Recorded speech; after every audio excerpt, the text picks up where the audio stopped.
praktiškai neįmanoma pasiruošti fiziniam patyrimui teoriškai. Nuo to turbūt ir pradėčiau. Bet tai niekaip nenuneigia to, kad ruoštis vis tiek reikia.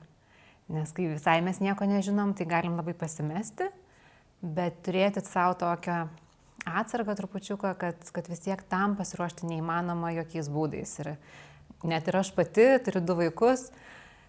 Tai kai pirmą kartą gimdžiau, galvojau, tikrai negalvojau, kad bus taip stipru.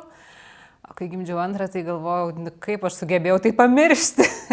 Nes, tai neįmanoma pasiruošti fiziniam patyrimui teoriškai. Tai tie visi net ir praktiniai sportas, joga, mankštos, net ir užsiėmimai specialiai ruošiantis nėštumui ir gimdymui, tai toks truputį tik užuolaidos praskleidimas, bet kaip mes įeisim ir kas ten laukia iš tiesų, praėjus tos užuolaidos, tai mes negalim išmokti patirti.